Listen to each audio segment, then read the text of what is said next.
I ate some Skittles. Now my tongue's all orange.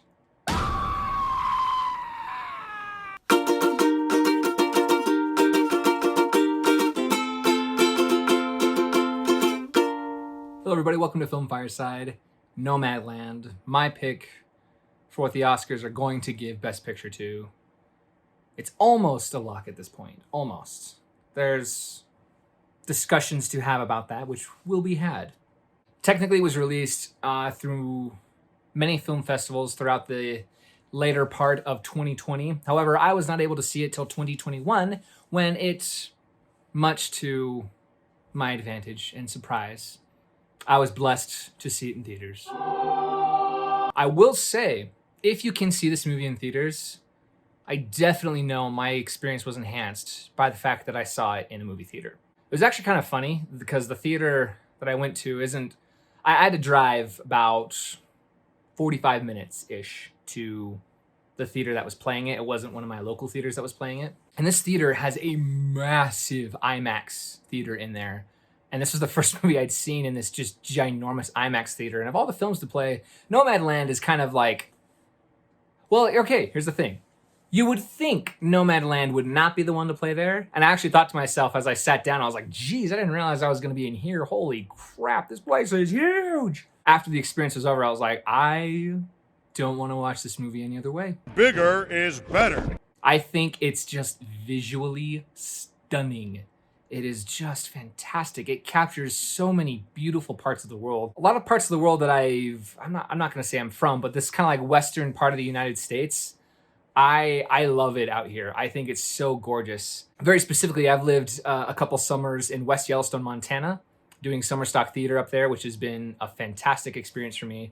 And just some of the scenery that is portrayed in the movie reminded me of some places that I've seen in just Yellowstone National Park, but also some surrounding areas, Island Park, Idaho, Big Sky, Montana. There's just some gorgeous stuff surrounding Western United States that are just so gorgeous. And this film really captures that. That's definitely, as for a technical element, the cinematography for this is probably my favorite part of this movie. Now, that being said, perhaps it's kind of a negative thing that this is my favorite part of the movie, because you gotta know this when you go into the movie.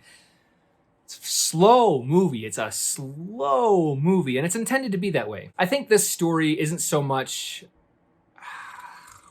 I was going to say it's not written, but it is written, obviously. There's a journey, there's an arc that our main character we're following goes on, and we're able to experience that with her. However, I think this film is much more concerned about the experience the audience has while we're watching this journey take place. It's kind of brilliant. It's almost like I sometimes felt like everything in regards to Frances Mcdormand's character in the film, it was almost a B plot. I don't know if anyone else maybe agrees with me on that. Maybe I'm just being way too thinking too hard about it. It almost felt like the B plot of everything though, because I was just so engaged in just the beautiful imagery that I was like just flown in my face in that big old IMAX theater. Some of the elements of the story too that kind of make it feel that way as well. That's what's interesting about this film. I don't even know how they even made it work, but like most of the people you see in this film aren't actors necessarily. A lot of them are playing themselves more or less. This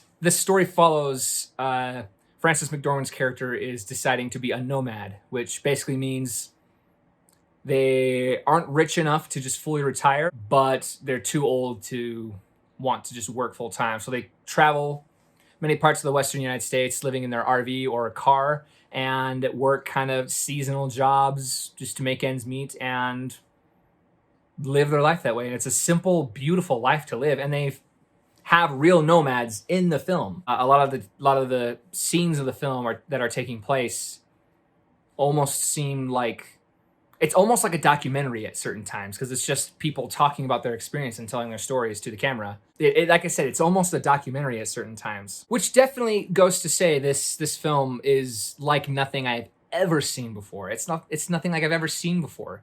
And I'm so happy to have watched it, and I walked away feeling peaceful and good. However, I'm not dying to go back and watch it again.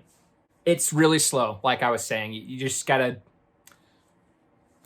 get ready for a lot of just slow paced action taking place, really slow things happening. And that is part of the brilliance of it too, is a lot of the script writing I think is just done in the form of the camera shows us many different things and we then can know what our main character is experiencing without anything being told to us. Many filmmakers, it's like a basic, like the most basic things of filmmaking or even script writing is to show, not tell. You've probably heard that before if you even kind of like movies. So, but I would say this is probably like a workshop in how to do that, like extremely effectively. This film just lets us just enjoy just everything, and it's a very pleasing to the eye.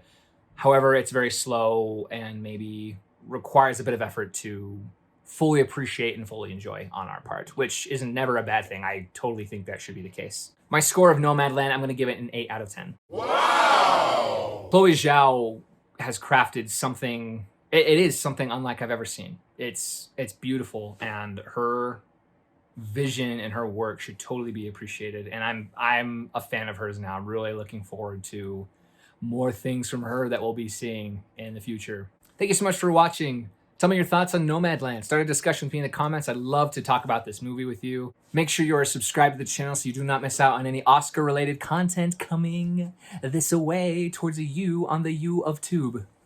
On the U of Tube? I guess it'd be the Tube of You. Yeah. Thanks so much for watching. Comment, like, subscribe. Bye-bye.